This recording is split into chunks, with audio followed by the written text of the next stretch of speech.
ನಮಸ್ತೆ ಫ್ರೆಂಡ್ಸ್, ಶಾಲಾ ಮಕ್ಕಳಿಗಾಗಿ ನನ್ನ ಪ್ರಬಂಧ ಪರಿಸರ ಸಂರಕ್ಷಣೆ. ಟಿಪ್ಪಣಿ: ಪರಿಸರ ಸಂರಕ್ಷಣೆಯೇ ನಮ್ಮ ಪ್ರಾಥಮಿಕ ಕಾಳಜಿಯಾಗಬೇಕು. ಪರಿಸರವು ಜೀವ ಸಂಕುಲದ ಉಳಿವಿಗೆ ಕಾರಣೀಭೂತವಾಗಿದೆ. ಇದು ಭೂಮಿಯ ಅಸ್ತಿತ್ವಕ್ಕೆ ಆಧಾರವಾಗಿದೆ.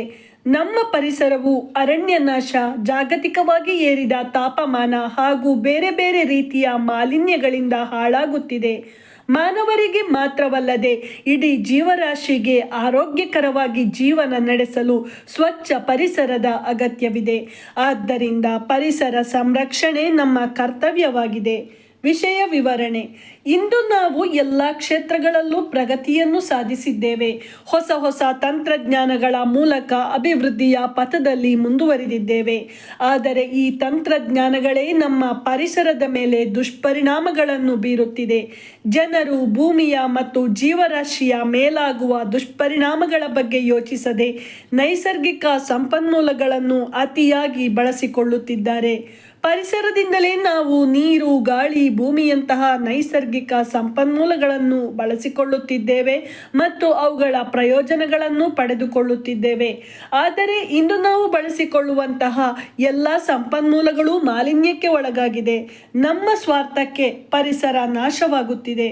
ವಾಯು ಮಾಲಿನ್ಯ, ಜಲ ಮಾಲಿನ್ಯ, ಶಬ್ದ ಮಾಲಿನ್ಯ, ಮಣ್ಣಿನ ಸವಕಳಿ, ಅರಣ್ಯ ನಾಶ ಉಂಟಾಗುತ್ತಿದೆ. ಪರಿಸರ ನಾಶದಿಂದ ಮಾನವನು ಸೇರಿದಂತೆ ಇಡೀ ಜೀವ ಸಂಕುಲ ವಿನಾಶದೆಡೆಗೆ ಸಾಗುತ್ತಿದೆ.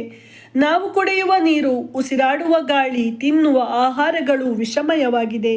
ಇದರಿಂದ ಪ್ರತಿಯೊಬ್ಬರೂ ಒಂದಲ್ಲ ಒಂದು ಕಾಯಿಲೆಗೆ ತುತ್ತಾಗುತ್ತಿದ್ದಾರೆ. ನದಿ, ಸಮುದ್ರಗಳಿಗೆ ಕಾರ್ಖಾನೆಗಳ ನೀರು ಸೇರಿಕೊಂಡು ವಿಷಮಯವಾಗಿ ಜಲ ಜಂತುಗಳು ಸಾಯುತ್ತಿದೆ. ಅರಣ್ಯ ನಾಶದಿಂದ ಕಾಡು ಪ್ರಾಣಿಗಳ ವಾಸಸ್ಥಳ ನಾಶವಾಗಿ ಆಹಾರಕ್ಕಾಗಿ ನಾಡನ್ನು ಅರಸಿ ಬರುತ್ತಿದೆ.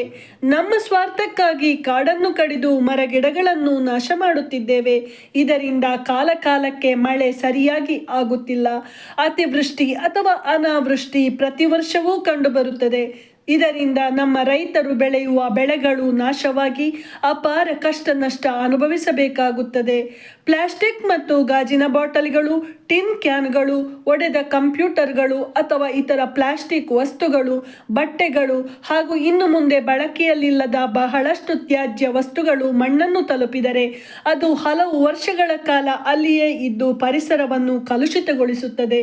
ಆದ್ದರಿಂದ ನಾವು ತ್ಯಾಜ್ಯವನ್ನು ಪ್ರಕೃತಿಗೆ ಎಸೆಯುವ ಬದಲು ಮರುಬಳಕೆ ಮಾಡಬೇಕು.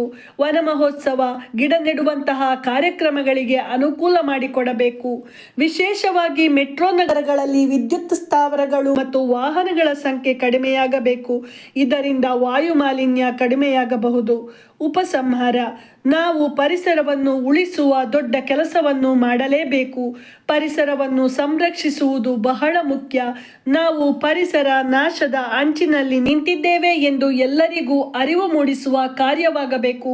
ಸ್ವಚ್ಛ ಪರಿಸರದ ನಿರ್ಮಾಣ ಮಾಡಬೇಕು. ಧನ್ಯವಾದಗಳು.